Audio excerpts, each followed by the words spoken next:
విజయ్ సేతుపతికి విలక్షణ నటుడిగా మంచి క్రేజ్ ఉంది.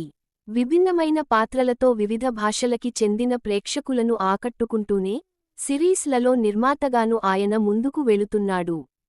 ఆయన కథానాయకుడిగా, నిర్మాతగా రూపొందిన సిరీస్గా కాట్టాన్ కనిపిస్తుంది. మణికందన్ దర్శకత్వం వహించిన ఈ సిరీస్ ఈ నెల 27వ తేదీ నుంచి జియో హాట్ స్టార్లో స్ట్రీమింగ్ అవుతోంది. 7 భాషల్లో 10 ఎపిసోడ్స్గా ఈ సిరీస్ అందుబాటులో ఉంది. అడవిని ఆనుకుని ఉన్న ఒక చిన్న విలేజ్ అది. అక్కడి పోలీస్ స్టేషన్లో ఎస్.ఐ. గా సిద్ధార్థ్, కానిస్టేబుల్గా కాళీ పాండియన్ ఉంటారు.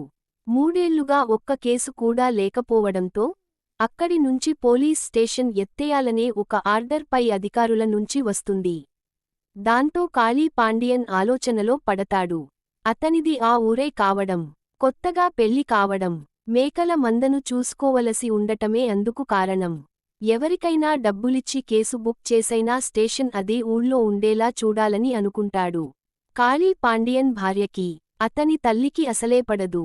వాళ్ల మేకలు కాసే కుర్రాడి పేరే కుట్టి కురుప్పు. ఒకసారి మేకలు కాయడానికి వెళ్లిన ఆ కుర్రాడు కొండపై నరకబడి ఉన్న ఒక మనిషి తల.ను చూస్తాడు. అతను అందించిన సమాచారంతో పోలీసులు అక్కడికి చేరుకుంటారు. ఆ తల తమ ఊరుకు చెందిన వ్యక్తిది కాదని తెలుసుకుంటారు. మొండెం కోసం ఎక్కడ వెదికినా దొరకదు. దాంతో ఆ వ్యక్తి ఎవరనేది తెలుసుకునే ప్రయత్నం మొదలుపెడతారు. ఆ తల ముత్తు విజయ్ సేతుపతి అనే వ్యక్తిది అనేది వాళ్ల ఇన్వెస్టిగేషన్లో తేలుతుంది.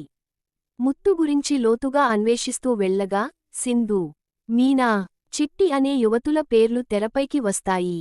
అలాగే జానీ, బెన్నీ, జెర్సీ అనే పేర్లు కూడా వెలుగులోకి వస్తాయి. అసలు ఎవరు ఈ ముత్తు? అతనితో వీళ్లందరికీ ఉన్న సంబంధం ఏమిటి? ముత్తును ఎవరు చంపారు? అతని మొండెం ఏమైంది? అతన్ని కాట్టాన్ అని ఎందుకు పిలుస్తారు? అనే అంశాలను కలుపుకుంటూ కదిలే కథ ఇది.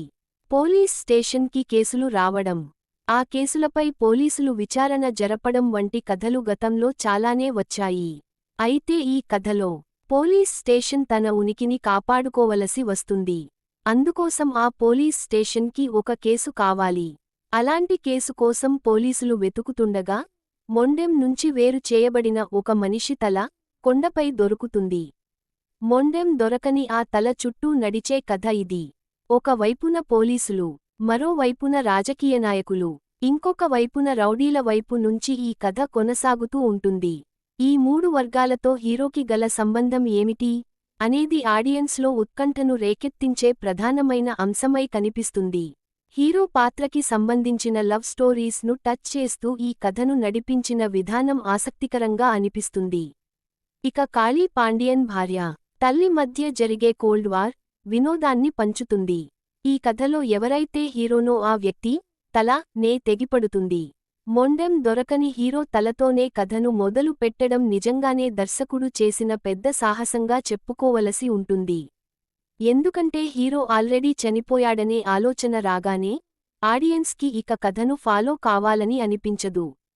అలాంటి ఫీలింగ్ ఎక్కడా కలగకుండా ఈ కథను అల్లుకోవడమే దర్శకుడి ప్రతిభకు నిదర్శనంగా కనిపిస్తుంది.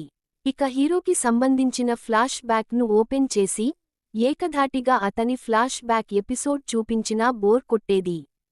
కానీ దర్శకుడు అలా చేయలేదు.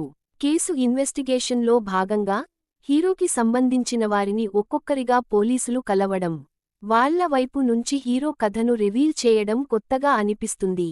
ఈ ఎపిసోడ్కి ఆ ఎపిసోడ్ అన్నట్టుగా అనిపిస్తూనే తిరిగి అవన్నీ ఒక దగ్గర కలుస్తాయి. ఒకే గూటికి చేరతాయి.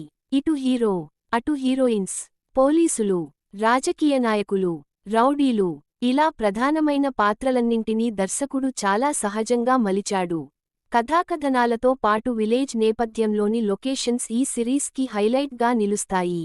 లవ్, యాక్షన్, ఎమోషన్, రివెంజ్ అనే అంశాలను టచ్ చేస్తూ దర్శకుడు ఈ కథను నడిపించిన విధానం ఆకట్టుకుంటుంది. కాస్త సాగదీసినట్టుగా అనిపిస్తుంది. కాకపోతే సస్పెన్స్లో ఉంచిన బలమైన అంశం, స్క్రీన్ ప్లే ఆడియన్స్ను కూర్చోబెట్టేస్తాయి. విజయ్ సేతుపతితో పాటు సుదేవ్ నాయర్, మిలింద్ సోమన్, విజయ్ పార్వతి, రిచా జాకబ్ తమ పాత్రలలో మెప్పించారు. షణ్ముగా సుందరం, మధు నీలకందన్ ఫోటోగ్రఫీ ఆకట్టుకుంటుంది. గ్రామీణ ప్రాంతాలకు సంబంధించిన లొకేషన్స్ను తెరపై ఆవిష్కరించిన విధానం అలరిస్తుంది. ఇక రాజేష్ మురుగేశన్ నేపథ్య సంగీతం ఈ సిరీస్కి ప్రాణం లాంటిదని చెప్పుకోవాలి. షణ్ముగ సుందరం ఎడిటింగ్ కూడా చాలా నీట్గా అనిపిస్తుంది.